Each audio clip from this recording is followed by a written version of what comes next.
उत्तर प्रदेश का संभल जिला। संभल जिले में एक छोटा सा पुलिस स्टेशन है। नाम है धनारी। ये स्टेशन ग्रामीण इलाकों की सामान्य समस्याओं से जूझता रहता है।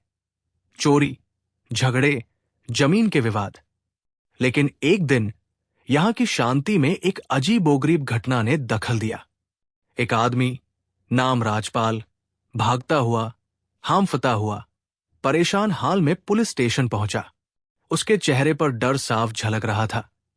कपड़े मैले कुचैले और आंखों में एक ऐसी घबराहट जो बताती थी कि वो मौत के मुंह से लौटा है। वो सीधे इंस्पेक्टर के पास गया और बोला, साहब, रिपोर्ट लिखवानी है। मेरी हत्या की कोशिश हुई। मुझे कुछ लोगों ने किडनैप कर लिया था।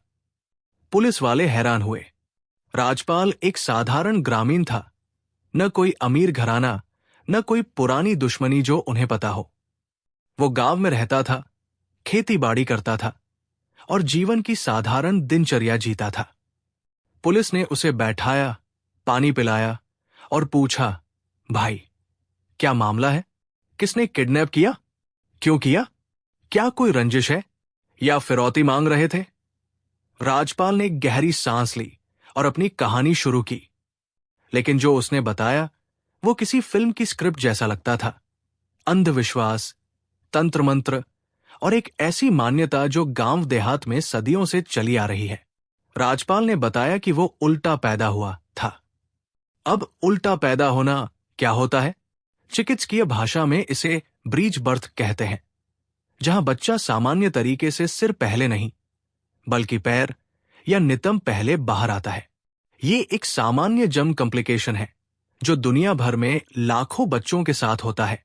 भारत के ग्रामीण इलाकों में, खासकर उत्तर भारत में, ऐसे जन्म को लेकर कई अंधविश्वास जुड़े हुए हैं। लोग मानते हैं कि उल्टा पैदा हुए व्यक्ति में कोई विशेष शक्ति होती है। विशेष रूप से अगर किसी को शरीर के अंदरूनी हिस्से में चोट लगी हो या कोई अकड़न, दर्द या चनका हो, तो ऐसे व्यक्ति का पैर छुआने मात्र से वो ठीक हो जाता है।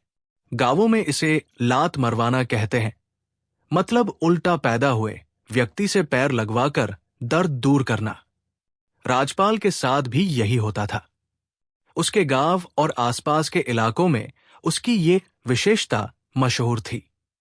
लोग उसके पास आते, अपनी तकलीफ बताते और वो बिना किसी हिचक के मदद करता। उसे लगता था कि अगर उसकी ये जन्मजात क्षमता किसी के काम आ रही है तो क्यों मदद की जाए? कोई नुकसान तो नहीं था। लेकिन इसी मान्यता ने उसे मुसीबत में डाल दिया। एक दिन उसके गांव में दो युवक आए। वे बुलंदशहर के नारौरा इलाके से थे। उन्होंने राजपाल से कहा, भाई साहब, हमें पता चला है कि आप उल्टा पैदा हुए हैं। हमारी मां बहुत बीमार है। उन्हें चनका लग गया है। शरीर में भयानक दर्द है। अस्पताल में भर्ती है। दवाएं चल रही है, लेकिन कोई फायदा नहीं। अगर आप एक बार अपना पैर लगा दे तो सब ठीक हो जाएगा। प्लीज हमारे साथ चलिए। राजपाल को यह अनुरोध अजीब नहीं लगा। इससे पहले भी दर्जनों लोग ऐसे ही आ चुके थे। वो तैयार हो गया। सोचा, किसी की मदद हो रही है तो चलते हैं। दोनों युवक उसे अपनी मोटरसाइकिल पर बैठा कर ले चले। रास्ता लंबा था। पहले वे नारौरा पहुंचे, लेकिन वहां कोई अस्पताल नहीं दिखा। युवकों ने कहा, मां को घर पर रखा है, अस्पताल से डिस्चार्ज कर लिया। राजपाल को थोड़ा संदेह हुआ, लेकिन वो चुप रहा। फिर वे बुलंदशहर की ओर बढ़े। रास्ते में बातें करते रहे, मौसम, फसल, गांव की खबरें। लेकिन धीरे धीरे राजपाल को लगा कि कुछ गड़बड़ है। वे एटा पहुंचे, फिर घूमते फिरते आगरा। अब राजपाल घबरा गया। भाई, मां कहां है? इतना घुमा क्यों रहे हो? उसने पूछा। युवकों ने डांट दिया, चुप रहो, सब ठीक है। आखिरकार आगरा में एक सुनसान जगह पर वे रुके। वहां एक आदमी इंतजार कर रहा था, नाम राजवीर। युवक बोले, गुरुजी, ये राजपाल है, उल्टा पैदा हुए हैं। हम इन्हें लेकर आए हैं। अब आप तंत्र क्रिया कर सकते हैं। राजपाल स्तब्ध रह गया। तंत्र क्रिया? ये क्या बला है? वो समझ नहीं पा रहा था। उसने विरोध किया, लेकिन युवकों ने उसे पकड़ लिया। वे उसे खेतों के बीच एक एकांत जगह पर ले गए। आसपास कोई आबादी नहीं, सिर्फ फसलें और अंधेरा। वहां उन्होंने राजपाल के हाथ पीछे बांध दिए, पैर भी बांधे और उसे जमीन पर लिटा दिया। अब राजपाल को डर लगने लगा। राजवीर ने सामग्री निकाली, सिंदूर, घी, लाल कपड़ा, हवन की लकड़ियां। धुआं उठा, मंत्र पढ़ने लगे। अजीब हरकतें, हाथ हिलाना, आंखें बंद करना। फिर राजपाल के चेहरे पर कपड़ा डाल दिया। पास में हथियार जैसी चीजें नजर आई, चाकू, कुल्हाड़ी। राजपाल अब समझ गया कि ये कोई इलाज नहीं, बल्कि कोई खतरनाक रस्म है। वो चिल्लाने लगा, बचाओ, मदद करो। सौभाग्य से अपहरणकर्ताओं से एक चूक हो गई। उन्होंने उसके मुंह पर टेप नहीं लगाया। उसकी चीखें दूर तक गई। पास के गांव के लोग शोर सुनकर दौड़े आए। क्या हुआ? कौन है? वे चिल्लाते हुए पहुंचे। राजवीर और युवक भाग खड़े हुए। गांव वालों ने राजपाल को मुक्त किया, बंधन खोले। वो किसी तरह पैसे उधार लेकर संभल लौटा और सीधे पुलिस स्टेशन गया। पुलिस ने एफआईआर दर्ज की। इंस्पेक्टर ने कहा, भाई, उल्टा पैदा होने से हत्या, ये कैसी वजह? राजपाल ने पूरी कहानी दोहराई। पुलिस को हैरानी हुई, लेकिन जांच शुरू की। पहले वे उन युवकों की तलाश में लगे। राजपाल के बयान से पता चला कि अपहरणकर्ता बुलंदशहर, एटा, आगरा से जुड़े थे। पुलिस ने छापेमारी की और एक एक कर 5 लोगों को पकड़ा। लाखन, रिंकू, अजय सिंह, दुर्जन, ये सब इसी बेल्ट से थे। पूछताछ में उन्होंने कबूल किया कि वे सिर्फ अपहरण में शामिल थे। साहब, हमें रघुवीर ने कहा था कि उल्टा पैदा हुए आदमी को लाओ, 5 लाख देंगे। तंत्र मंत्र से कोई लेना देना नहीं। रघुवीर? राजपाल ने भी राजवीर का नाम लिया था, जो शायद वही था। पुलिस ने पता लगाया। रघुवीर आगरा में यमुना ब्रिज रेलवे स्टेशन का स्टेशन मास्टर था, एक पढ़ा लिखा सरकारी अधिकारी। पुलिस हैरान। छापेमारी में उसके घर से अजीब चीजें मिली, तांत्रिक किताबें, मंत्रों की पांडुलिपियां, स्केचेस। रघुवीर ने कबूल किया कि वह तंत्र मंत्र जानता है और उल्टा पैदा हुए व्यक्ति से धन वर्षा कर सकता है, मतलब नोटों की बारिश। पुलिस हंस पड़ी, लेकिन गिरफ्तार कर लिया। ये कहानी का सिर्फ शुरुआती हिस्सा था। आगे जांच में और भी गहराई आई, लेकिन यहां तक की घटनाएं ही काफी चौंकाने वाली थी। राजपाल का जीवन सामान्य था। सुबह उठना, खेत जाना, शाम को परिवार के साथ समय बिताना। उसके जन्म की कहानी उसके परिवार में मशहूर थी। मां बताती थी कि जन्म के समय डॉक्टर ने कहा था, बच्चा उल्टा है, मुश्किल होगी। लेकिन सब ठीक हो गया। गांव में ये बात फैली और लोग मदद मांगने लगे। एक बार एक पड़ोसी को पेट दर्द हुआ। राजपाल का पैर छुआ और दर्द कम हो गया। शायद प्लेसिबो इफेक्ट, लेकिन मान्यता मजबूत हो गई। अपहरण के दिन का वर्णन करते हुए राजपाल ने पुलिस को बताया कि युवक कितने चालाक थे। वे पहले गांव में घूमे, लोगों से पूछा, उल्टा पैदा हुआ कोई? फिर उसके पास आए, रास्ते में चाय पिलाई, बातें की। नारौरा में रुककर कहा, मां थोड़ी दूर है। एटा में रात गुजारी, होटल में। आगरा पहुंचकर खुलासा हुआ। खेतों में बंधन बांधते समय राजपाल ने विरोध किया, लेकिन वे 3 थे। मंत्र पढ़ते समय धुआं इतना कि आंखें जलने लगी। चीखने पर गांव वाले आए, किसान, मजदूर। उन्होंने पूछा, क्या हुआ? राजपाल बोला, मुझे मारने वाले हैं। वे भागे, लेकिन गांव वालों ने बचाया। पुलिस की जांच में पता चला कि ऐसे अंधविश्वास पूरे उत्तर प्रदेश में फैले हैं। तंत्र मंत्र के नाम पर ठगी, शोषण। रघुवीर जैसे पढ़े लिखे लोग भी फंसते हैं। वो स्टेशन मास्टर था, सुबह ट्रेनें संभालता, शाम को तंत्र साधना। उसके घर में किताबें, तंत्र विद्या, धन प्राप्ति मंत्र। पुलिस ने उनसे पूछा, कैसे नोट बरसेंगे? वो बोला सिद्धि से, मैंने सुना है, लेकिन कोई सबूत नहीं। संभल पुलिस स्टेशन में राजपाल की कहानी सुनकर पुलिसकर्मी स्तब्ध थे। एक साधारण ग्रामीण जिसका जीवन खेतों और गांव की गलियों तक सीमित था, उसे तंत्र मंत्र के नाम पर अगवा कर लिया गया। यह कोई साधारण अपहरण का मामला नहीं था। इसमें न तो फिरौती थी, न कोई पुरानी दुश्मनी, बल्कि ये एक गहरे अंधविश्वास और संगठित अपराध की कहानी थी जो उत्तर प्रदेश के कई जिलों में फैली हुई थी। राजपाल ने जो बताया वो सुनकर इंस्पेक्टर राम सिन्हा, जो धनारी थाने के प्रभारी थे, ने तुरंत कार्रवाई शुरू की। उनके दिमाग में एक ही सवाल था, आखिर ये रघुवीर कौन है जो एक सरकारी नौकरी में होने के बावजूद तंत्र मंत्र जैसे अंधविश्वास में लिप्त है?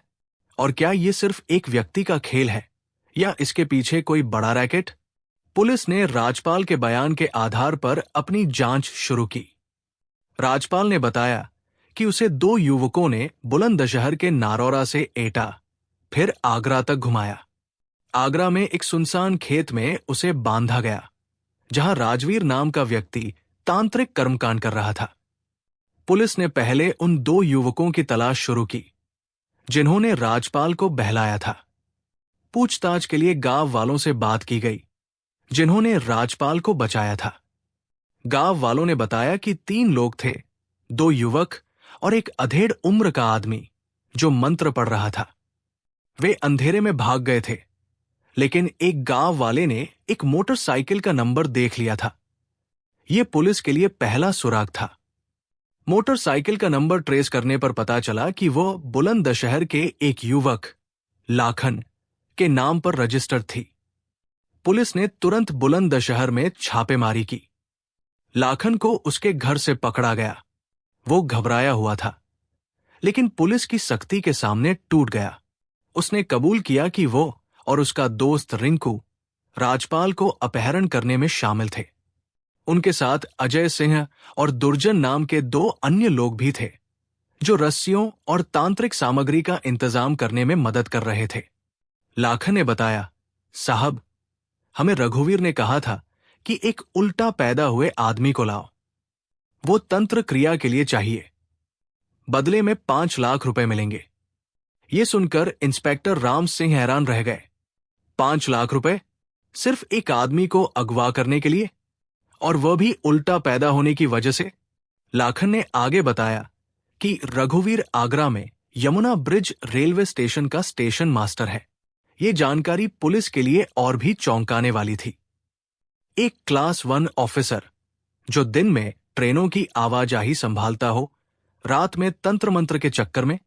पुलिस ने तुरंत आगरा में रघुवीर के घर पर छापा मारा।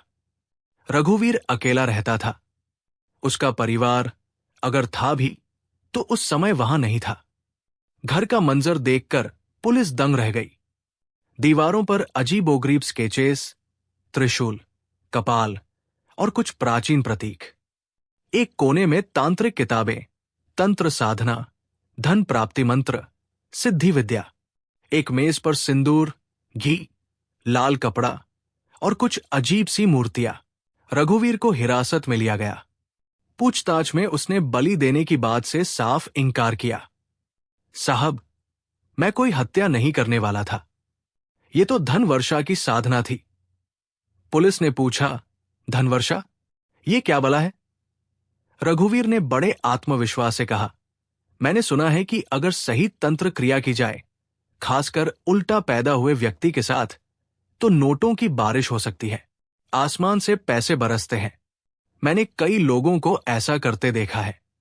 इंस्पेक्टर ने व्यंग्य में पूछा, खुद देखा है नोट बरसते?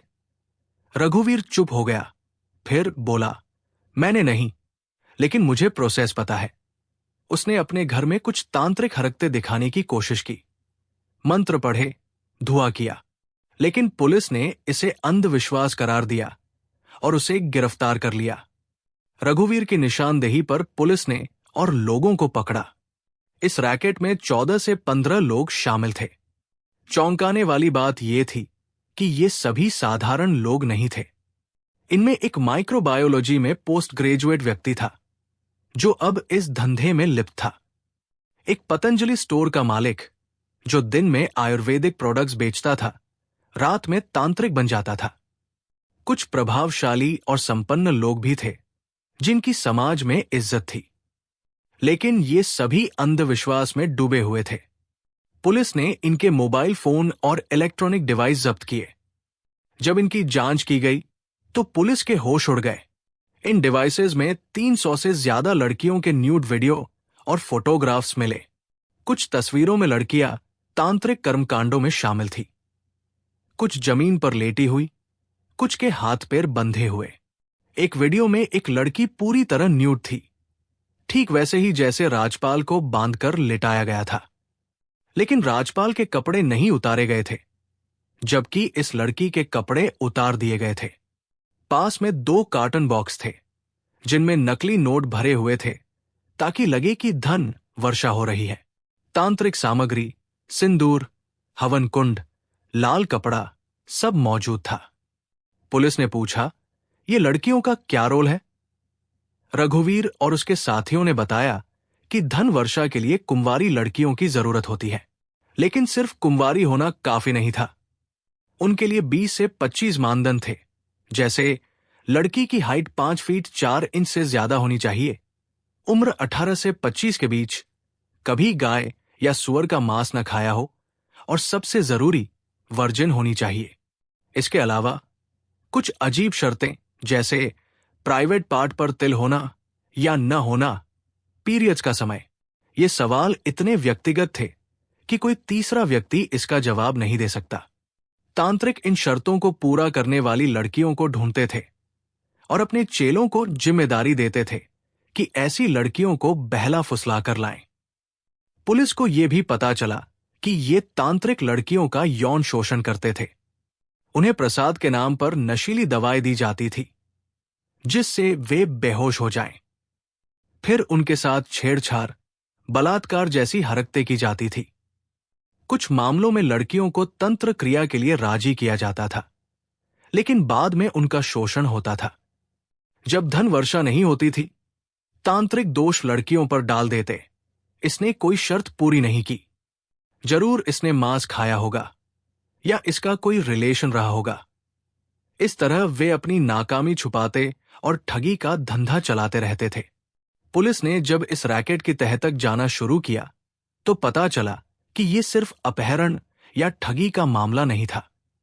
ये एक संगठित गिरोह था जो सालों से उत्तर प्रदेश के 6 जिलों संभल, बुलंदशहर, एटा, इटावा, आगरा और फिरोजाबाद में सक्रिय था। ये लोग कोड लैंग्वेज का इस्तेमाल करते थे, जैसे तांत्रिक सामग्री को आर्टिकल कहते थे। लड़कियों को लाने की बात मीडिया कहकर करते थे। तांत्रिक को कारीगर और पैसे देने वाले क्लाइंट को एस्क्रो। इस तरह की गुप्त भाषा से वे अपने अपराध छुपाते थे। इस रैकेट में कुछ और अजीब चीजें भी शामिल थी। ये लोग 6 पैर वाला कछुआ, 2 मुंह वाला सांप, सैंडबोआ, उल्लू या चावल के दानों को खींचने वाले सिक्के जैसी दुर्लभ चीजें ढूंढते थे। इनका मानना था कि ऐसी चीजें तंत्र साधना में शक्ति देती है, लेकिन असल में ये सब लोगों को लुभाने और ठगने का तरीका था। पुलिस को पता चला कि ये गिरोह पिछले 7-8 साल से चल रहा था, लेकिन क्या इन 7-8 सालों में इन्होंने कभी धन वर्षा करवाई? जवाब था नहीं। ये सब झूठ का जाल था, जिसके पीछे 2 मकसद थे: लोगों से पैसे ऐंठना और लड़कियों का शोषण करना। पुलिस ने अब तक 15 लोगों को गिरफ्तार किया था। इनमें रघुवीर, लाखन, रिंकू, अजय सिंह, दुर्जन और कुछ अन्य लोग शामिल थे। संभल पुलिस स्टेशन में अब तक की जांच ने एक भयावह सच्चाई को उजागर कर दिया था। राजपाल के अपहरण से शुरू हुआ ये मामला अब एक संगठित अपराधी गिरोह की गहरी साजिश की ओर इशारा कर रहा था। यह सिर्फ एक व्यक्ति की जान लेने की कोशिश नहीं थी, बल्कि एक ऐसा रैकेट था जो अंधविश्वास, ठगी और यौन शोषण का जाल बुन रहा था। उत्तर प्रदेश के 6 जिलों संभल, बुलंदशहर, एटा, इटावा, आगरा और फिरोजाबाद में फैला ये गिरोह सालों से लोगों को ठग रहा था। और सबसे भयानक, युवतियों और संभवतः नाबालिग लड़कियों का शोषण कर रहा था। पुलिस ने अब तक 15 लोगों को गिरफ्तार किया था, जिनमें रघुवीर आगरा के यमुना ब्रिज रेलवे स्टेशन का स्टेशन मास्टर, लाखन, रिंकू, अजय सिंह, दुर्जन और कुछ अन्य शामिल थे। लेकिन ये सिर्फ शुरुआत थी। पुलिस के सामने अब सबसे बड़ी चुनौती थी उन 300 से ज्यादा लड़कियों की पहचान करना, जिनके न्यूड वीडियो और फोटोग्राफ्स तांत्रिकों के मोबाइल और डिवाइसेस से बरामद हुए थे। इंस्पेक्टर राम सिंह और उनकी टीम ने इस मामले को गंभीरता से लिया। ये अब केवल राजपाल का मामला नहीं था, ये एक सामाजिक बीमारी थी जो ग्रामीण और शहरी इलाकों में अंधविश्वास की जड़ों से पनप रही थी। पुलिस ने रघुवीर से कड़ी पूछताछ शुरू की। रघुवीर ने दावा किया कि वो सिर्फ धन वर्षा की साधना कर रहा था और उसका इरादा किसी की हत्या करने का नहीं था। लेकिन पुलिस को उसके दावों पर भरोसा नहीं था। उसके घर से मिली तांत्रिक सामग्री, किताबें, मूर्तियां और स्केचेस साफ तौर पर एक गहरे अंधविश्वास की ओर इशारा कर रहे थे। रघुवीर ने बताया कि उसे एक तांत्रिक गुरु से यह विद्या मिली थी, जो अब मृत था। उस गुरु ने कहा था कि अगर सही सामग्री और सही व्यक्ति, जैसे उल्टा पैदा हुआ आदमी या कुंवारी लड़की, मिल जाए तो तंत्र साधना से धन की प्राप्ति हो सकती है। पुलिस ने रघुवीर के फोन की जांच की। उसमें न केवल तांत्रिक कर्मकांडों के वीडियो थे, बल्कि कई क्लाइंट्स के साथ चैट्स भी थे। इन क्लाइंट्स को कोड में एस्क्रो कहा जाता था। ये लोग अमीर बनने के लालच में तांत्रिकों को लाखों रुपए दे रहे थे। कुछ चैट्स में तांत्रिक सामग्री जैसे 6 पैर वाला कछुआ, 2 मुंह वाला सांप, सैंडबोआ या चावल के दानों को खींचने वाला सिक्का की खरीद फरोख्त की बात थी। इन चीजों को आर्टिकल कहा जाता था। पुलिस को यह भी पता चला कि यह गिरोह कोड लैंग्वेज का इस्तेमाल करता था, ताकि पुलिस या बाहरी लोग उनकी बातें न समझ सकें। उदाहरण के लिए, जब कोई लड़की तंत्र क्रिया के लिए लाई जाती थी, उसे मीडिया कहा जाता था, तांत्रिक को कारीगर और उनके चेलों को सहायक। लेकिन सबसे चौंकाने वाली खोज थी उन 300 से ज्यादा लड़कियों के वीडियो और फोटो। पुलिस ने इन वीडियोज का विश्लेषण शुरू किया। कुछ वीडियो में लड़कियां बेहोशी की हालत में थी, शायद नशीली दवाओं के कारण। कुछ में उनके हाथ पैर बंधे थे और पास में तांत्रिक सामग्री रखी थी। एक वीडियो में एक लड़की जमीन पर न्यूड लेटी थी और पास में 2 कार्टन बॉक्स में नकली नोट भरे थे, ताकि लगे कि धन वर्षा हो रही है। पुलिस को शक था कि इनमें से कई लड़कियां नाबालिग हो सकती है। ये एक गंभीर अपराध था, बलात्कार, यौन शोषण और संभवतः मानव तस्करी। पुलिस ने तांत्रिकों से पूछा, इन लड़कियों का क्या रोल था? जवाब में रघुवीर और उसके साथियों ने बताया कि धन वर्षा के लिए कुंवारी लड़कियों की जरूरत होती है, जो 20 से 25 मानदंडों को पूरा करें। ये मानदंड इतने व्यक्तिगत और अजीब थे कि कोई तीसरा व्यक्ति उनका जवाब नहीं दे सकता। जैसे लड़की की हाइट 5 फीट 4 इंच से ज्यादा हो, उम्र 18 से 25 के बीच, कभी मांस, खासकर गाय या सूअर, न खाया हो और सबसे जरूरी वर्जिन हो। इसके अलावा कुछ शर्तें थी, जैसे प्राइवेट पार्ट पर तिल होना या न होना या पीरियड्स का समय। इन शर्तों का इस्तेमाल तांत्रिक इसलिए करते थे ताकि अगर धन वर्षा न हो तो दोष लड़की पर डाल सकें। वे कहते, इसने कोई शर्त पूरी नहीं की, जरूर इसने मांस खाया होगा या इसका कोई रिलेशन रहा होगा। इस तरह वे अपनी नाकामी छुपाते और ठगी का खेल चलाते रहते। पुलिस ने जब इन लड़कियों की पहचान शुरू की तो पता चला कि कई लड़कियां गरीब परिवारों से थी। कुछ को नौकरी का लालच देकर, कुछ को शादी का झांसा देकर और कुछ को तंत्र क्रिया के लिए पवित्र कार्य बताकर लाया गया था। तांत्रिक उन्हें प्रसाद के नाम पर नशीली दवाएं देते, जिससे वे बेहोश हो जाती। फिर उनके साथ यौन शोषण होता। कुछ मामलों में लड़कियों को ब्लैकमेल करने के लिए उनके वीडियो बनाए जाते थे। पुलिस को यह भी शक था कि कुछ लड़कियां इस रैकेट में फंसकर खुद तांत्रिकों की मदद करने लगी थी, शायद डर या लालच में। जांच के दौरान पुलिस को एक और चौंकाने वाली बात पता चली। इस रैकेट में शामिल लोग सिर्फ ग्रामीण या कम पढ़े लिखे नहीं थे। इनमें एक माइक्रोबायोलॉजी में पोस्ट ग्रेजुएट व्यक्ति था, जो पहले एक रिसर्चर था, लेकिन अब इस धंधे में लिप्त था। एक पतंजलि स्टोर का मालिक, जो दिन में आयुर्वेदिक दवाएं बेचता था, रात में तांत्रिक बन जाता था। कुछ बिजनेसमैन और समाज में प्रतिष्ठित लोग भी इस रैकेट से जुड़े थे। ये लोग अंधविश्वास में इतने डूबे थे कि उन्हें यकीन था कि तंत्र मंत्र से नोटों की बारिश हो सकती है। पुलिस ने इनसे पूछा, 7-8 साल में क्या कभी नोट बरसे? जवाब था नहीं।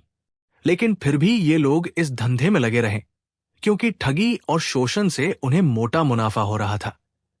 पुलिस ने अब तक 15 से 16 लोगों को गिरफ्तार किया था, लेकिन जांच अभी पूरी नहीं हुई थी।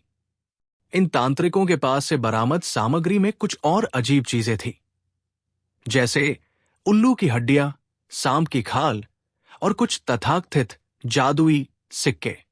ये लोग इन चीजों को तांत्रिक सिद्धि के लिए जरूरी बताते थे, लेकिन असल में ये सब लोगों को लुभाने का तरीका था।